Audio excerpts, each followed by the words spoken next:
What's the topic today? Now, before I speak, how many think they have a strong-willed child at home? How many sense? Wow. wow. Parenting a strong-willed child. I don't know what brought you here tonight. Maybe you came because you used to be a strong-willed child, and you're just curious to learn about strong-willed children. Maybe you came because despite following every written script, human and divine, you finally found out that your son, who happens to be a piano player in church, is addicted to pornography, is addicted to hypersexual activity, and now you feel every safe haven you had is already busted. Maybe you're here tonight, even on a more emotive situation. You realize you are an overprotective dad to your teenage daughter because of your own inner insecurities. In your college days or university days, you slept with girls that you cannot even count.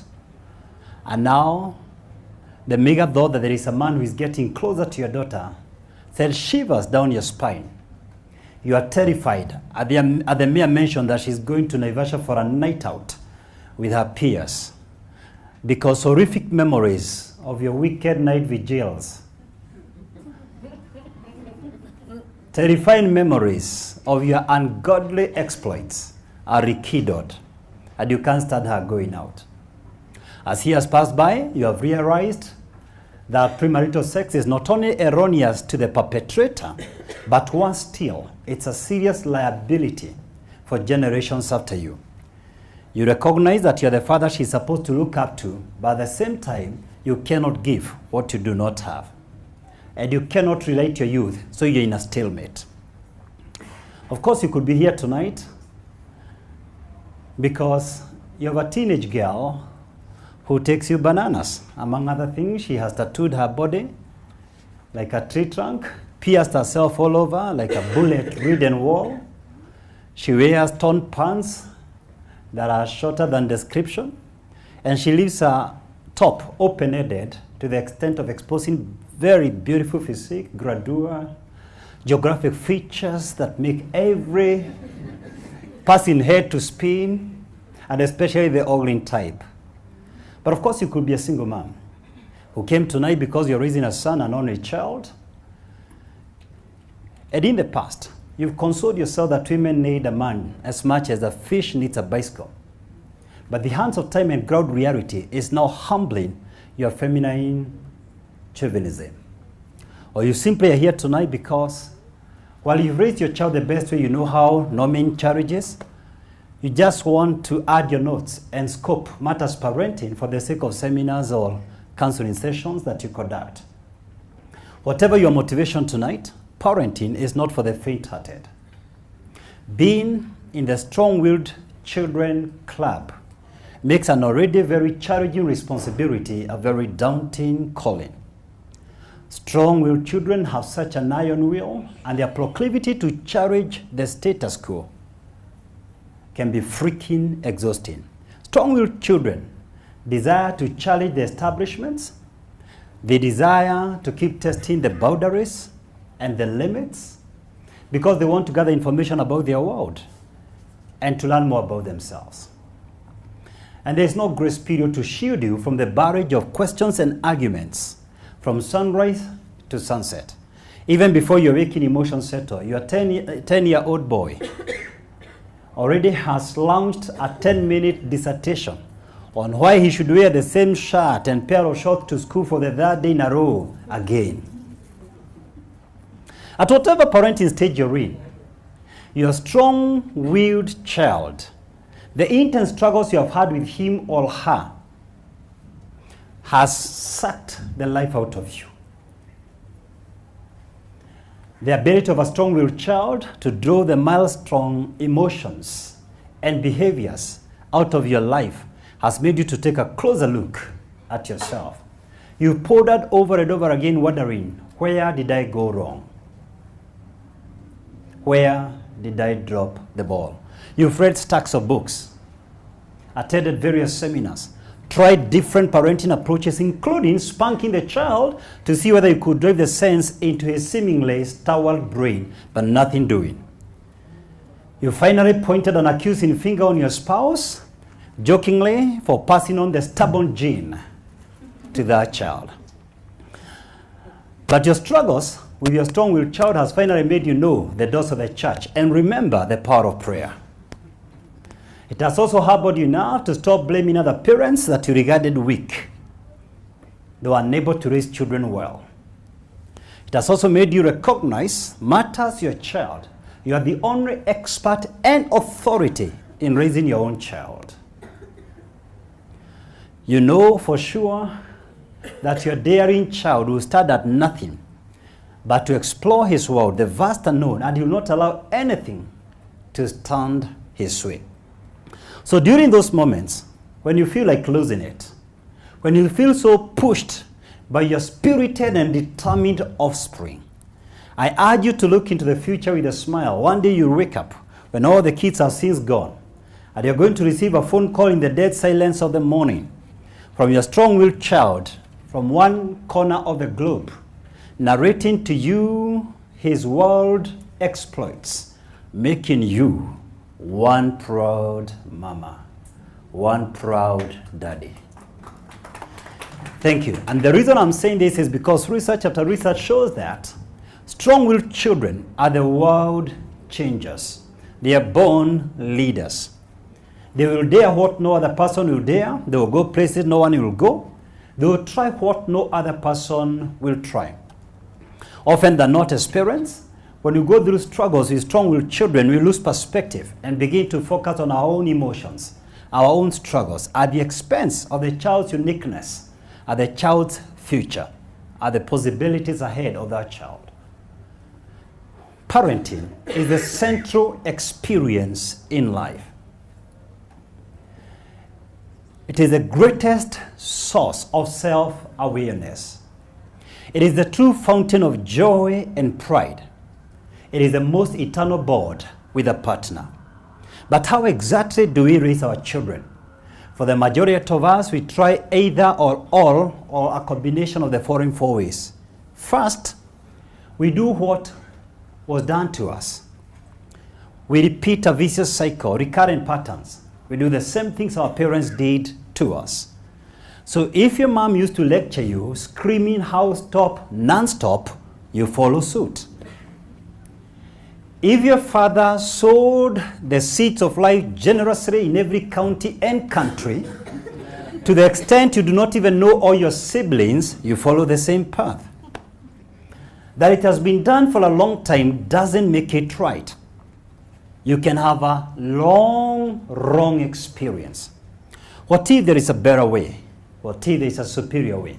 What if there is a different way of dealing with it? That's the question I want to ask you. Secondly, we raise children based on what we know, parenting intuitively, which then reduces us to mammalian creatures who parent by instincts. But you see, ladies and gentlemen, we are thinking beings. Maturity requires us to exchange notes and to share experiences. As it is written, as iron sharpens iron, so does one man's countenance sharpen another man's countenance. How do we raise our children? Number 3, we allow the world to do it, especially peers, teachers, and the media. For the majority of kids with absent parents, they tend to trust their peers and teachers more than their parents. And children try to process every piece of media without interrogating the authenticity of the information. And a lot of parents prefer kids being in boarding school. They would rather the teacher deals with the child. They have already given up, though they can't admit. How do we raise children? Number 4. We use the same script across board. We raise a child based on how we raise their firstborn, ignoring the child's peculiarity, individuality, and personality. You see, we are a generation that likes copy and paste because it's the easy thing to do. And you see, ladies and gentlemen, the path of least resistance makes men and rivers crooked. We don't like producing original manuscripts. We would rather just copy-paste all of them. You see, kids are fundamentally different. They are diametrically different. They have different personalities. Broadly speaking, we have two types of children. We have compliant children and strong-willed children. Compliant children follow the scripts. They follow instructions as given. They don't question authority. Unconsciously, many parents impose their will on compliant children. So it's much easier to destroy their strong will without knowing, and thereby setting them up to a world that is not in their highest interest, and making them over-dependent children. Strong-willed children, on the other hand, will always have their way. When their heart is set to achieve something, their brain struggles to change. It has a difficult time from changing the bearing. Strong-willed children will not just take instructions as given, they will question the why behind it. And there are many parents here, you know that your child will always ask you why.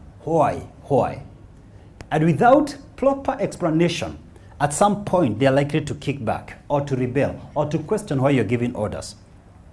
Now, I believe with all my heart, for the knowledgeable and discerning parent, it's much easier to raise a strong-willed child than a compliant child. Why? It is easier to deal with someone who is candid and expressive than someone who is closed up. It's easier to know what they are going through. Now, strong-willed children, let's face it, they have a lot of frequent power struggles with their parents. But you see, it takes two to have a power struggle. It takes two to tango. You don't have to attend to every argument you're invited. You don't need to allow your 4-year-old child make you act like a 4-year-old child yourself.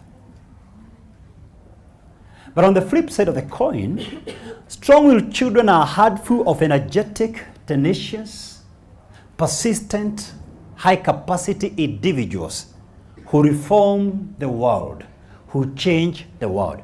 So the real question we are supposed to transact tonight is, how do we bring out these fabulous qualities from these children and still expect cooperation from them as they grow up? That's what I want to do with you today. And I want to do that by giving you some key lessons on raising strong-willed children. But these lessons are not just about strong-willed children. These are lessons you can apply in parenting holistically. And the first lesson I'll take you through tonight: what is influencing your child? Lesson number 2, the influence of fathers. Lesson number 3, bring out the best out of your child. Lesson number 4, give children choices. Lesson number 5, children are experiential learners. Lesson number 6, and the last one, you are a custodian to your child. Are you ready to learn? Yes. Lesson number 1, what is influencing your child? And I want us to look at 5 sources of influence to your child. The first source is cartoons. Even before they learn to walk and talk, children below the age of 10 have already been exposed to cartoons. I see kids as young as 2 years and below already glued to cartoons. And some cartoons are very productive. But a lot of cartoons, in the disguise of helping children to know that they can do it on their own, the coded message is rebellion against parents. It's rebellion against instituted authority. They celebrate disobedience and rebellion, and that is setting your children up for failure. How many in this live audience are familiar with a cartoon by the name The Little Mermaid? By a show of hands. Anyone? Wow. Cartoon people here. In The Little Mermaid, Ariel constantly defies her father, but she still remains her daddy's favorite daughter. Despite his stern warnings that she should not relate with humans, she goes ahead and gets married to a human, against every fiber of the father's being. As we are going to discuss shortly later, it's important for kids to learn to make choices, but that does not mean open defiance to parents, especially for children so young. It is setting them up for failure. And some of you who lifted up their hands that you have strong-willed children, the odds are high. You have just exposed this child to rebellious cartoons for so long, and they are trying to tell you what they have heard from the cartoons. I can do it on my own. And you're paying the price. In addition to having uncouth, vulgar language, some cartoons are violent-laden.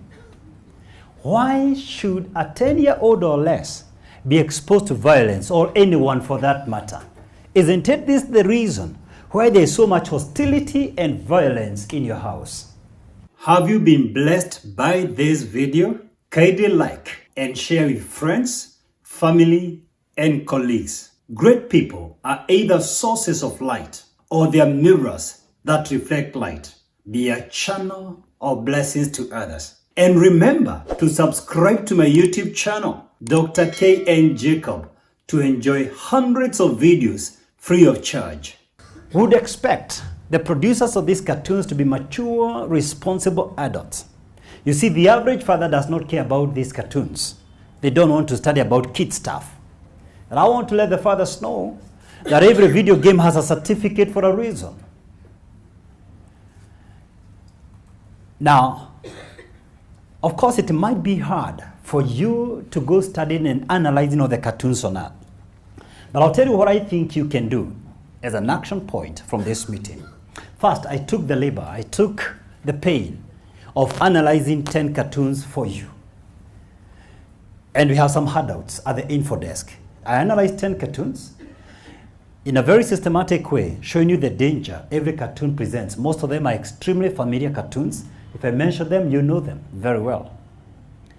But I think what you can do as a parent is this. You can form a social media group, say 20 packs, and then agree as 20 parents, each of you is going to analyze only one cartoon, because you may not have the time to go through all these cartoons, and then share what you think with other parents in the group.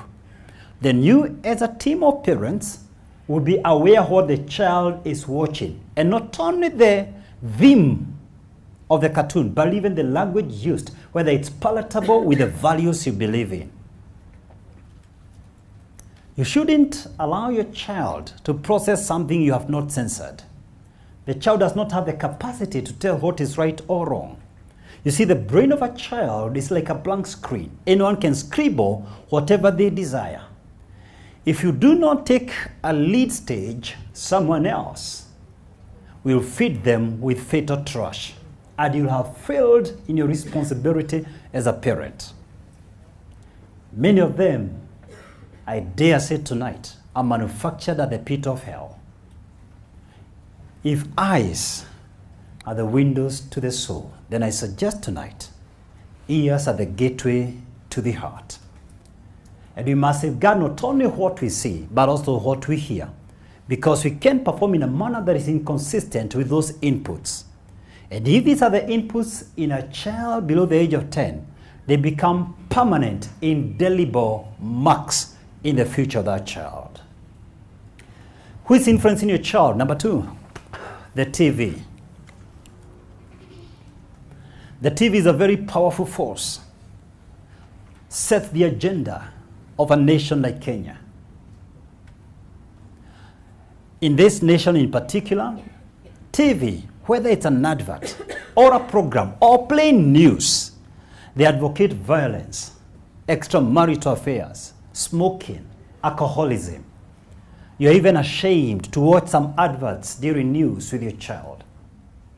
But the real danger posed by the television is not the behavior the TV promotes, but the behavior the TV prohibits. What does it prohibit? The TV denies that child time to fill in the jigsaw puzzles, to do outdoor activities with real children who teach them PR skills, or to ride a bicycle, or to swim, or to play their football, or even playing wrestling. The TV denies them a chance to interact with their parents, so you remain strangers under one roof. I don't know what you're going to do in your house, but this is what I've done in my house before the kids were even born, so they didn't need to adjust. There's no TV for my children between Monday and Thursday at all. There's no TV. On Friday, they have 101 options after their homework. On Saturday, they have to go out and play after 10 a.m. And on Sunday is the day out with their parents. And since this is a tradition they have met all along and it's consistent, they never had even a chance to adjust. That was already a tradition set for them. But you can reverse this if you yourself adjust. You can be hooked by that magic box and demand your child not to be addicted by the TV. Don't be a puppet tried for manipulation from other people's ideas. Interrogate them against timeless values. Don't do things just to look in line with style. Styles run out of styles. Cultures rise and fall. The only thing that is eternal, if you want to remain totally irrelevant, eternally irrelevant, is to hook up with the only thing that is eternal, that doesn't lose value or style or culture, and that's God's word. Who is influencing your child? Number 4. Number 3, thank you. Gadgets. We are living in interesting times. Teenagers and young adults have transitioned from TV to gadgets. They're on the phone and their tablets, chiefly because of social media. A lot of parents will admit, and teachers alike, about their struggles to control the phone from their teenage children. Some have even taken drastic measures of crushing very expensive phones. But I think one of the reasons kids get addicted to phones is because most parents are addicted to phones. They have no control over their phone. So while we are the most connected generation since the beginning of times, we are the most disjointed since time began. So you'll find people under one roof, separated by thousands of miles by a gadget. They do not even know each other. Learn to switch off your phone. It's just a habit you formed. Sit down with your daughter, with your son, and agree over the holiday. This is how we are going to make use of the phone or the internet. You know, for me, we have decided to put internet 24/7 in our house. There is Wi-Fi 100% of the time. How can you do that, Doc? Let me tell you why. Even if I switched off the Wi-Fi from my house, I will not switch off the Wi-Fi from the city of Nairobi.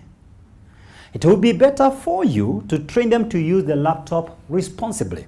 So I have a computer room where the kids stay with the computer, and besides the computers, I gave my daughter a laptop. And when I bought her, I called the mother who is together with us here. And then I picked 3 symbols. I put them on the table. I told her, look, I want us to learn something. And this lesson took an hour. I brought my PhD thesis, put it on the table. I brought a report I had done for a corporate organization and one of the DVDs of our meetings here. Then I told Ivy, look, all these things are produced by this laptop. It's my library, it's my office, it's my tool of work. Besides, all the books are published or produced by this desktop. You can make constructive use of the internet you have in the house. So now I want you to sit down and write for me 20 things you can do using your laptop. And she wrote them. And I say with humility, to God be the glory, she has never competed with any child in her class in her computer studies. She says that is not negotiable in terms of her performance in computer studies. And she assists, together with her brother, at that age, with some of the flyers we use here, because we brought a teacher on board to teach them CorelDRAW. So we convert that energy to constructive use for the family. And then we agree, this is the time you can use your laptop or your phone. And of course, they can't use them during school days unless there's a school assignment. And if it's a school assignment, they have no need for closing the computer door. We can get in there and check what they're doing. Who is controlling your child? Number 4, the education system. A morally debased education system packaged in the disguise of sex education is about to be introduced to your child. Proponents of this system want you to believe that they want to teach your child health sex education. The truth is, among other things, they are proposing to teach children about sexual orientation. If you are coming in this life club for the first time, I need you to know I don't believe in that. Nobody was born gay. You choose to be gay. Jacob, the president of Kenya, when he was being carpeted by the media guys, when President Obama was here, and he said on behalf of this nation, because he's the CEO speaking on our behalf, homosexuality is a non-issue in Kenya. And I'll tell you in a moment why he said that.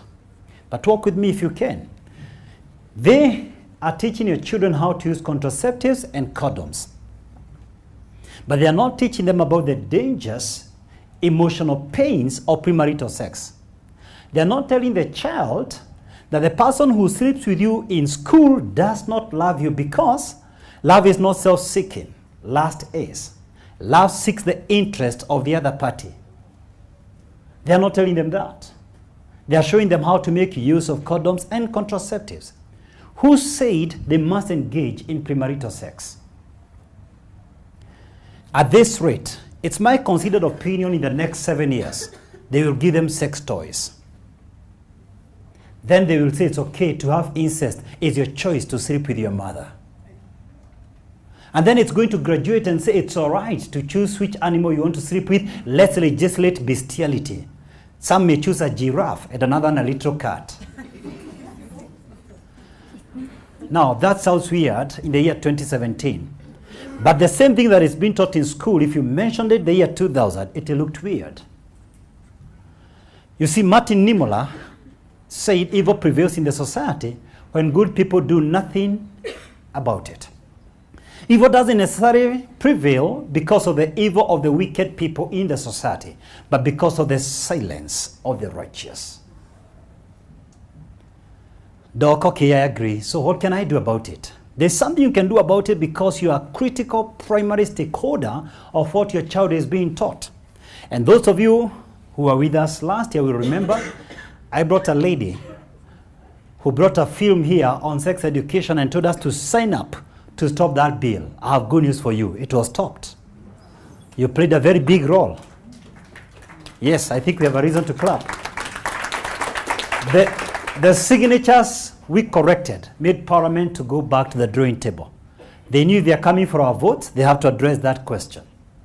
This was very timely. But it's a luta continua. The battle is not over. It will continue. Don't be a bystander. Don't watch and wait for what others are going to teach your child. And if you're absolutely convinced there's nothing you can do at God 7 about this syllabus, at least then take your child to a school that teaches them the value you subscribe. Don't act helpless. The growth of your child is irreversible. You will not redeem it after they mess it up. I travel a lot, and let me tell you this.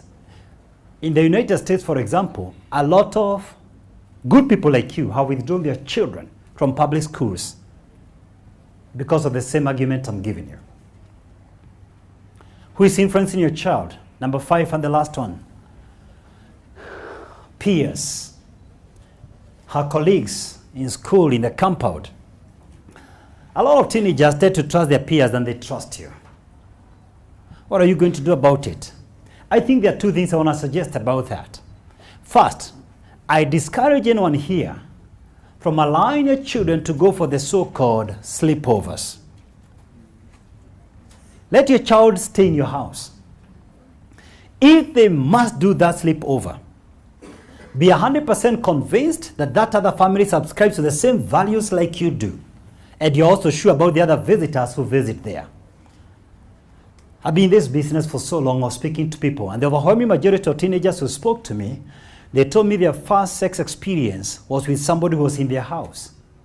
Usually a close relative, or a house girl, or a visitor. Because you took your daughter to a home where there are girls, but that home there were other boys coming to visit. But there's something else you can do. You can encourage her friends to come to your house and then watch them closely. Because the character of your child is more or less within a certain variance from the character of her peers. You don't perform in a manner that is inconsistent with the guys you hook up with. She might be hiding a number of things from you that will be revealed by her friends unconsciously if you host them for lunch. So encourage her friends to visit your house so that you can observe and know where to correct. The third thing you can do is to try to form a certain group. You can trick kids into who becomes their friends by creating some circle of family friends. And then you can introduce some common values for these family friends or within your gated community if you live in one. You can approach the other parents and agree on some systematic values. For example, you can agree holistically. What do you think we can do about the phones? Ask them questions about the TV, about this, about that. And then you realize you can agree as a nested, the music they'll be watching. There is something you can do as an active parent. This takes me to our second lesson tonight, the inference of the fathers. What I'm going to share with you in lesson 2 may be very sensitive to some among us because we have tried to undermine the role of fathers in the society. So the truths I'm going to share with you and some statistics are going to be very disturbing, but stay with me. Truth sets free. You see, in urban setups, like the city of Nairobi, single-parent families are almost 40%. And unless we have an open, candid dialogue in years to come, the traditional families as we know them today will cease. And the new...